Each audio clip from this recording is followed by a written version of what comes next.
Mesdames, Messieurs, bonsoir. Bonsoir et bienvenue à cette semaine qui a été dédiée, n'est-ce pas, au président national de l'UDC, le docteur Adamou Ndamjoya, paix à son âme.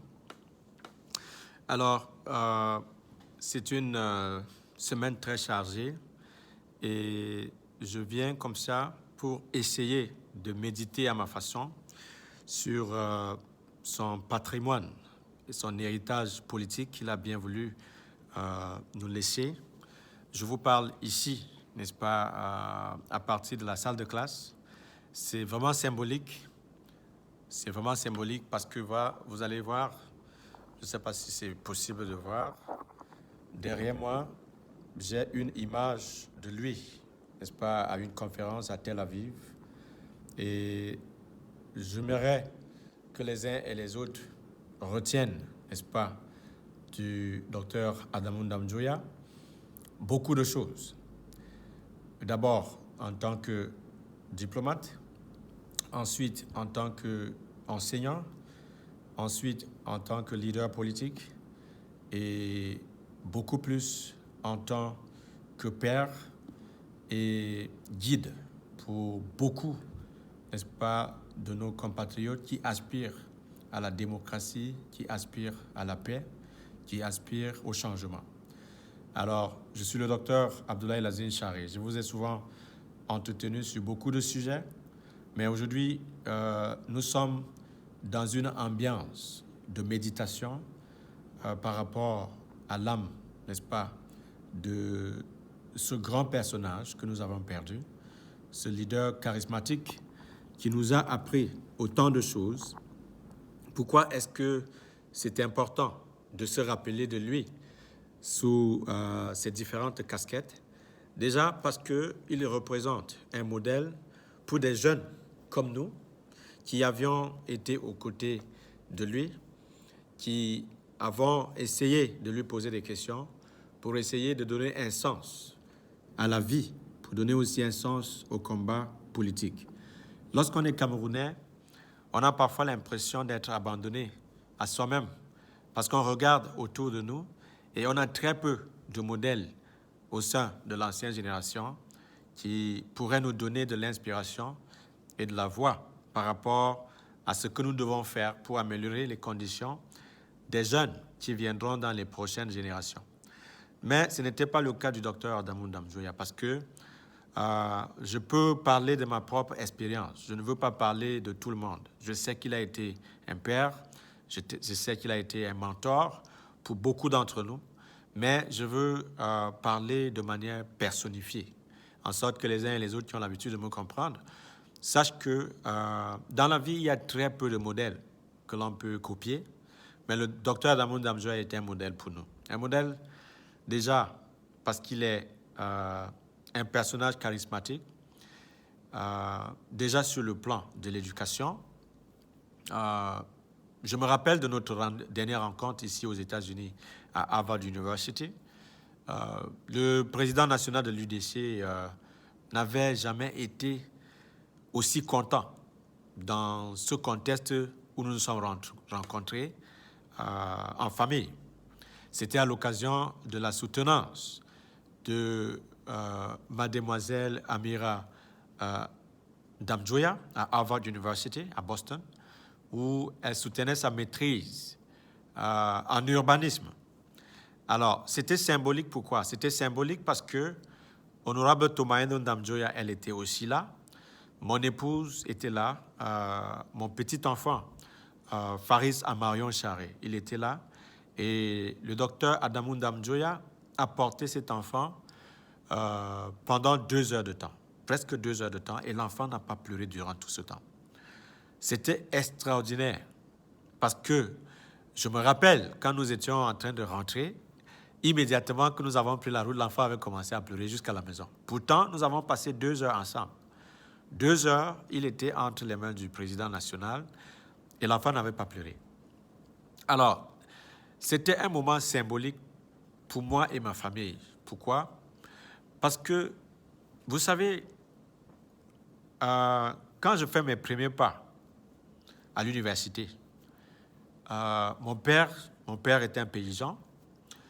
Il est parti de Malantoine avec moi pour me présenter au président national en 1998. C'était le 8 septembre 1998.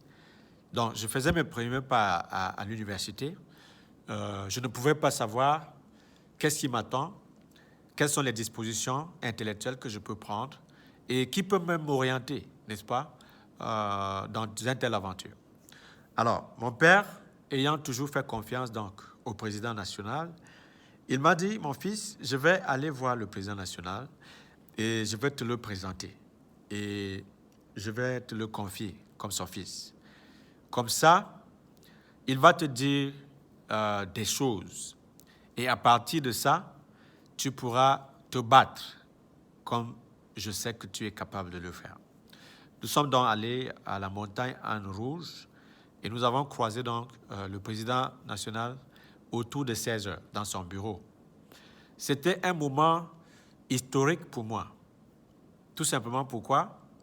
Parce que il m'a d'abord félicité et ensuite il a conseillé à mon père de m'inscrire à l'université de Yaoundé 1. Et c'est exactement ce qui a été fait. Et il avait dit quelque chose de pertinent à mon père que je n'ai jamais oublié. Il a dit, écoute, si l'enfant s'en sort à l'université de Yaoundé, il pourra s'en sortir partout dans le monde. Parce que l'université de Yaoundé, c'est là où on apprend à connaître, n'est-ce pas, la classe politique au Cameroun. C'est là où le Cameroun de demain va se former. Donc c'est important que l'enfant, n'est-ce pas, passe par l'université de Yaoundé. Il en a les capacités, j'en suis sûr. Parce que ce n'est pas prudent d'envoyer un jeune enfant de 18 ans à l'extérieur à un si jeune âge. Déjà, il va perdre le repère du Cameroun et il sera difficile pour lui, n'est-ce pas, de s'organiser en tant que personne, en tant qu'adulte, de connaître les réalités de son pays. Et c'est pour cela que j'insiste qu'il soit inscrit à l'université de Yaoundé 1. Bon, alors mon père, après cet échange-là, est allé m'inscrire à l'université de Yaoundé 1.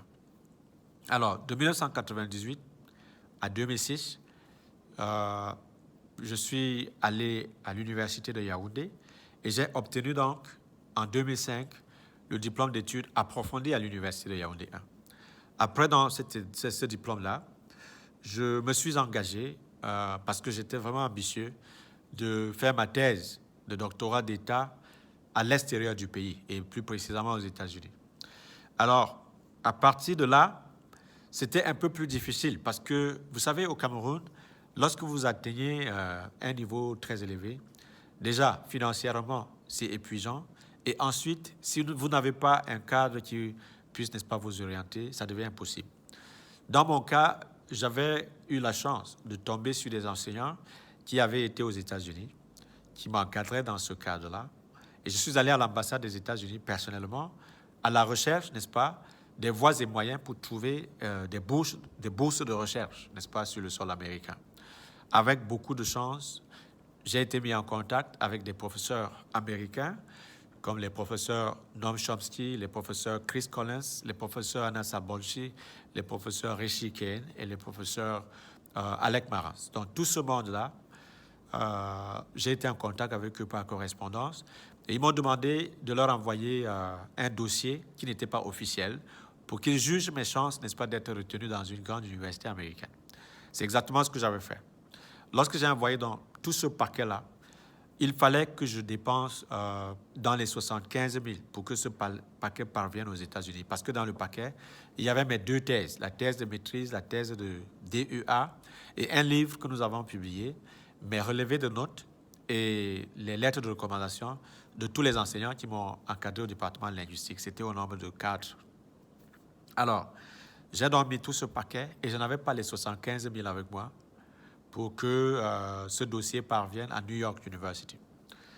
J'ai donc pris le bus pour aller à Douala, chez mon frère aîné qui travaillait à l'époque à AES Sonel. Donc, quand j'arrive à Douala, je m'arrête à la poste à Bonanjo.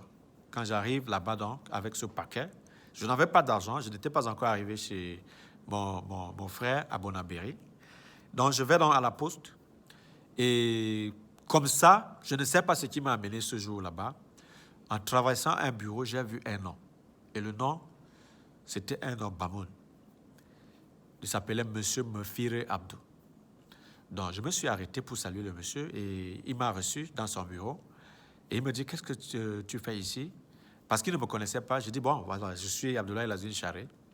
Et j'avais un paquet en direction des États-Unis. Nous sommes vendredi. J'ai peur que ce paquet arrive en retard. Il me faut beaucoup dépenser pour que ça parvienne là-bas. Mais j'ai un délai parce que c'est un dossier important. Alors, je ne sais pas s'il y a des possibilités qu'on m'aide à ce que ce dossier parvienne aux États-Unis. C'est vraiment important.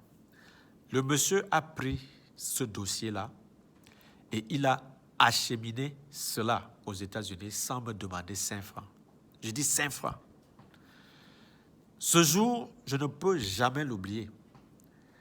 Et cela reflète exactement ce genre d'attitude où les gens lancent la pierre sans savoir où cette pierre va tomber. Donc, mon dossier va aux États-Unis comme ça. Je n'ai pas payé de l'argent.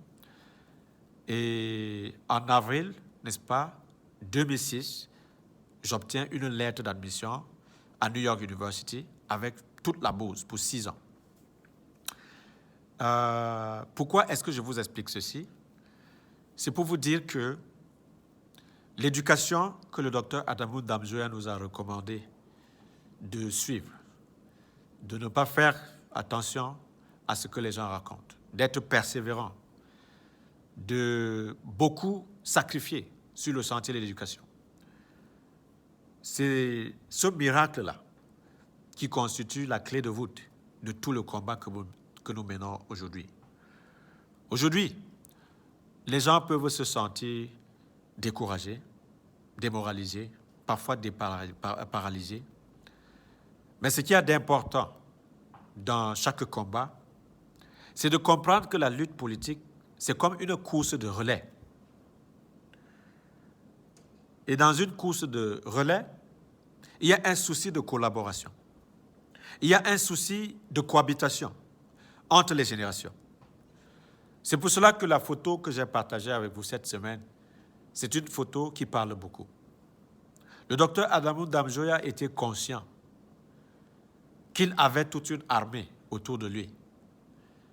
Et cette armée s'organise par génération pour un même objectif. Nous avons l'ambition de développer des valeurs au Cameroun qui puissent faire la différence dans la vie des uns et des autres. Nous avons aussi l'obligation d'être humbles. Chacun à son niveau. Chacun a ses efforts. Nous avons l'obligation de solidarité. Solidarité dans nos idées, solidarité dans notre façon de penser et solidarité dans la manière de mener le combat. Nous ne devons pas avoir peur de ce que les gens pensent de nous, de ce que les gens pensent de la lutte politique de l'UDC. Parce que le docteur Adamou Damjoya nous a appris à gagner. Il a déjà gagné contre le temps, parce qu'il est rentré dans la postérité, avec hauteur, avec grandeur.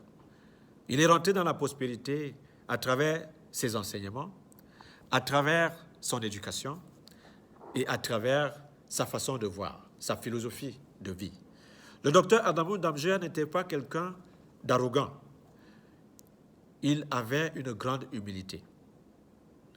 Il avait aussi cette capacité d'écoute.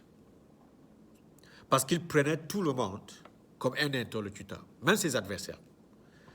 Le docteur Adamou Damjoya, si nous avons appris quelque chose de lui, c'est qu'il nous a appris que même lorsqu'on n'est pas écouté, on garde sa dignité, on reste, n'est-ce pas, sur ses convictions, on ne se compromet pas. C'est l'un des rares opposants qui n'a pas accepté de perdre sa dignité pour un poste de ministre. Malgré la persécution, malgré les attaques, malgré les insultes, les invectives, malgré les dénigrements, le docteur Adamou Damjoya a gardé ses épaules. Il a gardé sa tête sur ses épaules. Et nous pouvons apprendre de cela que l'être humain n'est rien d'autre que sa conviction. que ses propres valeurs. Et à l'UDC, nous en avons. Nous avons des valeurs que nous devons protéger. Nous devons apprendre aux jeunes que la patience est une qualité. Oui, nous sommes dans un combat politique, ça c'est vrai. Les gens peuvent douter de nous, c'est tout à fait normal. Mais nous devons apprendre à avoir confiance en nous. Peu importe le doute que les gens peuvent avoir de ce que nous envisageons faire pour le Cameroun, nous devons toujours, à chaque fois, garder en l'esprit que le combat que nous menons est plus grand que notre personne, que le combat que nous menons est englobant. C'est pour cela que le docteur Adamou Damjoya avait l'habitude de parler du Cameroun pour nous tous et par nous tous.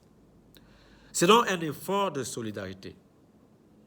C'est une conjugaison d'esprit, de conviction, de stratégie, de contribution sur le sentier du changement. Vous allez vous rappeler de Fouban Joli Joli, qui était un slogan que le docteur Adamou Damjoya avait lancé. Les gens ont essayé de se moquer de ce slogan. Pourquoi? Parce que soit ils n'ont pas compris ce slogan, soit ils étaient tout simplement cyniques. Mais nous avons compris le sens de Fouban Joli Joli.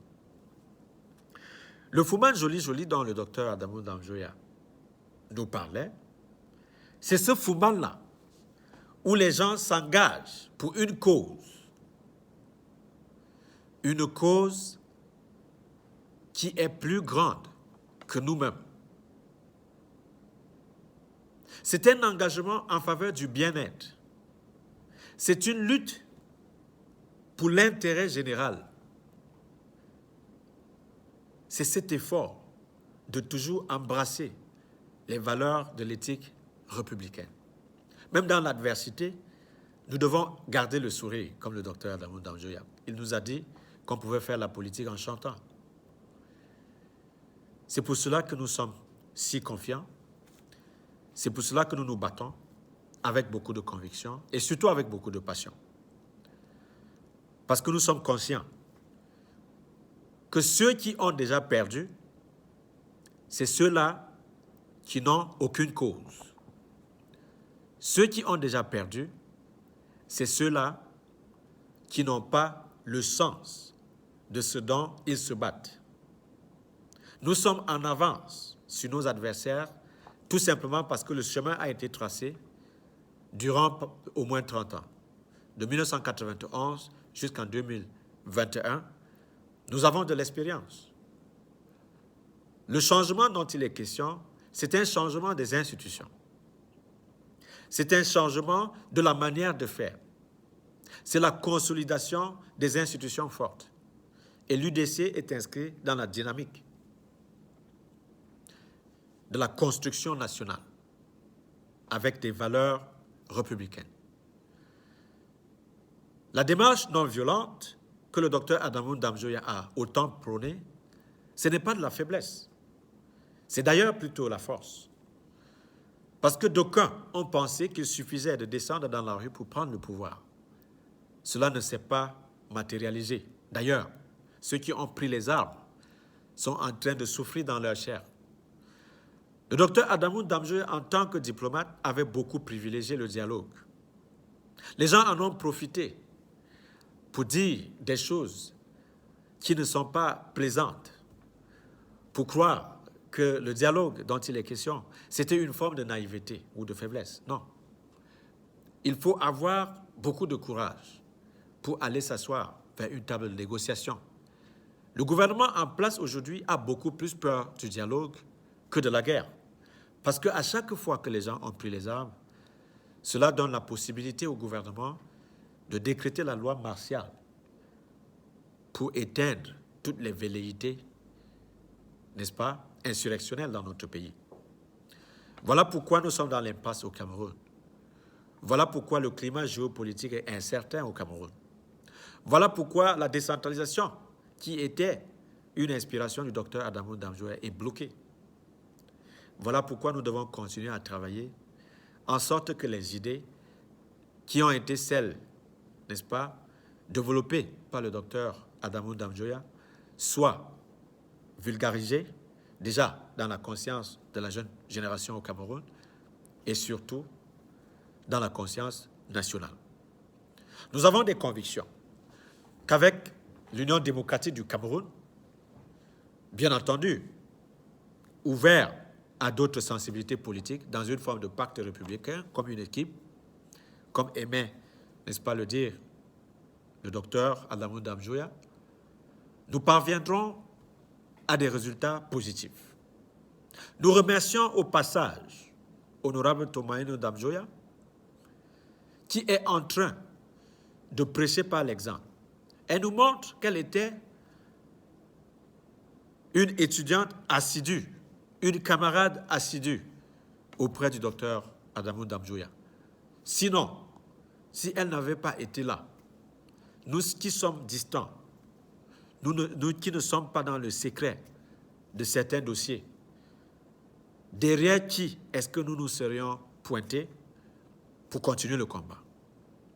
Voilà pourquoi Honorable Tomaino Damjoya est une chance pour l'Union démocratique du Cameroun, déjà parce qu'elle a été aux côtés du président national, et ensuite parce qu'elle a le courage de continuer ce combat dans un contexte extraordinaire. Vous savez, les réflexes conservateurs, ça ne peut pas manquer. Il y a beaucoup de résistance au pouvoir au féminin. Nous comprenons cela. Mais le docteur Adamou Damjoya nous a aussi appris à respecter la femme. C'est pour cela que nous voulons émuler ce genre de valeurs. Nous voulons être des hommes, certes, forts dans nos convictions, mais tendres dans notre façon d'aborder, n'est-ce pas, les gens qui ne sont pas d'accord avec nous. Oui, nous allons être intransigeants dans le principe, mais flexibles dans la stratégie avec laquelle nous comptons mener notre combat politique. En Afrique du Sud, par exemple, l'ANC a vécu sous la période de l'apartheid. Personne n'avait cru qu'un noir pouvait diriger l'Afrique du Sud. C'est une réalité aujourd'hui, grâce à la patience des leaders politiques de cette formation politique. L'ANC aujourd'hui est un parti qui domine la politique sud-africaine. Aux États-Unis, personne n'avait imaginé qu'un noir pouvait devenir président de la République. Personne ne pouvait aussi imaginer qu'une femme pouvait devenir vice-président. C'est une réalité aujourd'hui dans l'administration américaine. Au Cameroun, les gens continuent de croire qu'il suffit d'appartenir à une certaine famille pour dominer le jeu politique au Cameroun.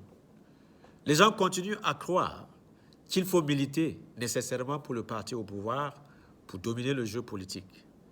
Les opposants sont canardés, sont ridiculisés, sont opprimés, sont jetés en prison.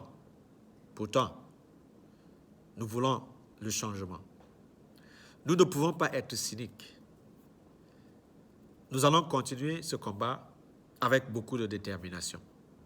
Mais dans ce combat, le secret de notre succès viendra de notre capacité à adopter les jeunes, à ouvrir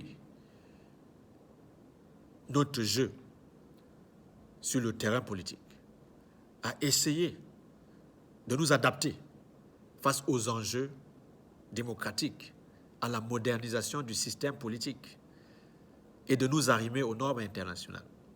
Nous devons avoir le courage d'oser sur le front diplomatique, à créer des couloirs qui puissent nous donner les possibilités d'influencer la politique du gouvernement là où il faudra influencer la politique du gouvernement.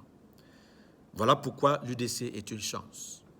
Pour ceux qui ont continué à nous chanter que l'UDC n'a pas traversé le nôtre, nous voulons dire à ceux-là que c'est le Cameroun qui va traverser le nôtre pour apprendre du laboratoire politique que le docteur Adamou Damjoya, paix à son âme, a bien voulu nous léguer. À Foumbane aujourd'hui, les gens ont essayé de nous faire croire que nous vivions dans une monarchie, paradoxalement dans une république. C'était un crime de lèse-majesté de dire à un seul Bamoun que nous ne vivions pas dans un royaume. Honorable Tomayano Damjoya a été capable de dire cela. Nous avons été capables de démontrer cela. Et Dieu merci, ça devient une réalité. Les gens commencent à accepter que le département du Noun est bel et bien un sultanat, c'est-à-dire une chefferie traditionnelle de premier degré, et non un royaume qui serait au-dessus de l'État républicain. Voilà pourquoi nous sommes intransigeants. Que les gens peuvent ne pas être d'accord dans notre vision, mais c'est à nous de leur imposer le rythme. Nous ne devons pas nous accommoder à l'obscurantisme. Nous ne pouvons plus nous accommoder à l'oppression, à toute forme d'oppression. Nous avons l'ambition de nous battre pour les hommes libres et les femmes libres. Et pour cela, nous devons avoir la détermination. Nous ne devons pas reculer face aux menaces. Nous devons nous affirmer publiquement. Et ce n'est un secret pour personne que lorsque vous êtes public, vous appartenez au public. Et toutes les menaces ne peuvent que vous convaincre, n'est-ce pas, de votre détermination. C'est dans cette fermeté-là que nous menons ce combat, ensemble. Le 9 février 2020, nos militants se sont battus et, grâce à notre conviction, nous avons eu la confiance du peuple. Nous avons 6 mairies aujourd'hui. L'enjeu maintenant, c'est qu'est-ce que nous pouvons faire de ces mairies-là durant les prochaines 4 années, malgré les difficultés, malgré la crise, malgré le cynisme des acteurs qui sont toujours dans des dispositions de nous empêcher d'aller de l'avant. Un autre rêve du docteur Adamou Damjoya, c'était l'avènement de la région du Noun, la région Bamoun. C'est un combat que nous comptons continuer à mener ensemble, sous forme d'équipe. Le docteur Adamou Damjoya aimait l'allégorie de l'équipe de football. Il aimait dire, parce que son équipe de préférence était le Barça, qu'à l'UDC, chacun doit jouer son rôle. Nous ne pouvons pas jouer les mêmes rôles. À l'UDC, il y a le bureau politique, il y a des responsables politiques, il y a des communicateurs au sein de l'Union démocratique du Cameroun, il y a nos militants, il y a des activistes qui se battent en faveur de notre parti. C'est la conjugaison de tous ces efforts-là qui fera la différence demain. Nous avons espoir que l'UDC parviendra à gouverner notre pays. Et cela commence aujourd'hui. Les mairies que nous avons gagnées, nous devons prêcher par l'exemple. Lorsque les Camerounais vont se rendre compte que nous sommes en train de réaliser des choses jadis impossibles à travers notre façon de gérer ces mairies, à travers l'éthique républicaine, à travers la transparence, à travers les pratiques de bonne gouvernance, à travers les valeurs associatives, nous croyons avec conviction que demain, les gens vont quitter à Yaoundé pour venir apprendre à gérer les mairies à Foubat. Voilà pourquoi nous fondons notre espoir dans cette nouvelle dynamique derrière Honorable Tomayano Damjoya qui continue à nous émerveiller avec le travail. C'est le travail qui va faire la différence.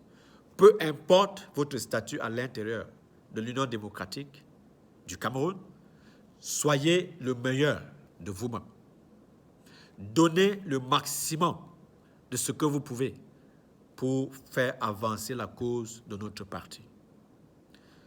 Vous savez, lorsqu'on a une cause qu'on défend, cette cause, elle nous oriente, elle nous donne de l'énergie, elle nous donne de l'intelligence, elle nous donne également du potentiel. À croire que demain sera nettement meilleur. C'est cette orientation-là, c'est cette vision qui devrait nous animer. Nous vivons à des milliers de kilomètres du théâtre d'opération. mais nous sommes plus proches de vous à partir de l'amour que nous avons dans notre cœur par rapport à ce que nous pouvons faire ensemble. Nous allons nous battre, pas parce que nous sommes plus forts que les autres, mais parce que nous croyons en la cause et nous avons notre énergie dans le combat. Nous ne nous battons pas pour être importants, nous nous battons pour avoir un résultat. Parce que c'est le résultat qui fait la différence. À la fin, les prochaines générations se rappelleront des efforts que nous avons pu fournir en identifiant dans notre action des réalisations qui ont pu faire la différence dans la vie des uns et des autres. C'est le sens de notre combat. Nous avons pris l'initiative de sensibiliser la population parce que nous avons compris que l'éducation des masses, ça fait partie de la lutte politique. Et quand la masse devient critique, il devient impossible au gouvernement oppressif de continuer à opprimer. C'est pour cela que nous ne pouvons pas lésiner des moyens pour communiquer avec le peuple, parce que la communication, c'est une force. Nous encourageons les jeunes qui continuent à douter, qui ne veulent pas prendre des risques, que se mettre à l'écart de la chose politique, ce n'est pas une bonne décision. Être neutre, lorsque les gens se battent pour faire la différence dans la vie de nos compatriotes, ce n'est pas une bonne décision. Vous devez apprendre à vous engager pour quelque chose. Vous devez identifier une cause qui vous passionne et de commencer à en parler publiquement. Peut-être, avec le temps, vous allez faire la différence déjà dans votre propre vie, dans la vie de vos enfants, dans la vie de vos familles et dans la vie du Cameroun en général.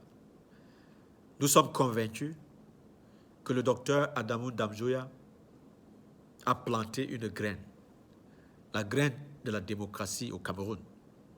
Il est de notre devoir de continuer à arroser cette graine afin que demain, cette graine devienne un arbre qui puisse profiter à tous les compatriotes camerounais.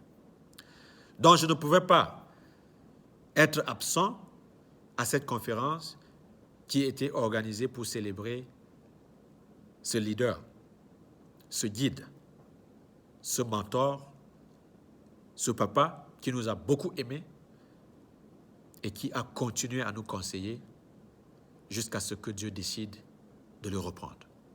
Nous ne sommes pas aujourd'hui en train de développer du regret par rapport à son absence. Nous sommes plutôt invités à célébrer ce qu'il aimait avec passion. La lutte en faveur du changement était dans l'âme du docteur Adamou Damjoya. Le docteur Adamou Damjoya était un génie. Parce que, vous savez, le mot génie, les gens ne comprennent pas ce qu'on appelle génie. Pour être un génie dans une société conservatrice et difficile comme le Cameroun, il faut être un rebelle. Et c'était un rebelle dans les idées. C'était un anticonformiste. Vous comprenez? Donc, ça veut dire qu'il avait compris certaines choses que les gens ont pris 40 ans pour comprendre. Il était en avance sur son temps. Il a anticipé sur des sérieux problèmes que les gouvernants aujourd'hui sont en train de découvrir. Voilà pourquoi nous devons aussi nous inscrire dans cette dynamique d'avant-gardiste pour anticiper sur des problèmes en sorte que demain, nous ne nous retrouvions pas en train d'avoir des regrets. À l'Union démocratique du Cameroun, donc, nous avons l'ambition d'anticiper sur beaucoup de problèmes, de chercher à trouver des solutions à ces problèmes et de proposer ces solutions au peuple camerounais. Parce que c'est dans la solution, c'est dans les idées que nous allons convaincre les Camerounais. Ceux qui pensent que la course, c'est une stratégie politique, ils se trompent. Le docteur Adamou Damjoya a toujours dit que la politique est une course de résistance, que la politique est une course de pointe. On ne peut pas aller très vite lorsqu'on a des gens à encadrer, lorsqu'on a des gens à protéger, lorsqu'on a la paix également à préserver. Voilà pourquoi la non-violence à l'Union démocratique du Cameroun est une stratégie politique qui intéresse beaucoup. Le docteur Adamou Damjoya était un grand leader. Un grand leader parce qu'à ses côtés, nous sommes en train de voir germer d'autres leaders à leur façon, qui inspirent d'autres générations. Et les générations qui viennent vont suivre les traces du docteur Adamou Damjoya parce qu'il avait une philosophie politique, l'éthique républicaine, qui nous demande à être des exemples, à être des modèles pour la société, à nous détourner, n'est-ce pas, du chemin de la facilité, de la corruption et des détournements des fonds publics. Voilà pourquoi nous pouvons être fiers en Union démocratique du Cameroun. Parce qu'aujourd'hui, lorsque les gouvernants parlent de la lutte contre la corruption, l'opération Épervier, quand ils sont dans une contradiction incroyable, c'est tout simplement parce qu'ils se sont installés dans le regret. Pourtant, un visionnaire comme le docteur Adamou Damjoya parlait de ces choses dans les années 77, 79, 80, quand personne n'était encore au courant des concepts comme rigueur et moralisation, bonne gouvernance, transparence et tout, et tout, et tout, et tout. Donc, nous n'avons pas besoin de vous entretenir pour très longtemps, mais je tenais absolument à vous faire parvenir cette bribe de réflexion pour vous dire que nous serons toujours ensemble dans la pensée, quel que soit le temps, quelle que soit la différence dans nos fuseaux horaires, nous sommes de tout cœur dans ce combat. Nous sommes les enfants de l'Union démocratique du Cameroun. Nous nous battons avec passion et surtout avec fierté. Et nous avons des convictions que la route qui a été tracée par le président national de l'Union démocratique du Cameroun, le docteur Adamou Damjoya, c'est la meilleure des routes. Tout ce dont nous avons besoin, c'est un peu de patience, un peu de résilience et beaucoup de persévérance. Merci donc de votre aimable attention. Vous passez une très agréable soirée. Vous saluez également tous les militants de ma part. Merci de votre aimable attention. Bonne soirée. C'était le docteur Abdoulaye Lazine Chari, ici à St. John University à New York. OK, bye-bye.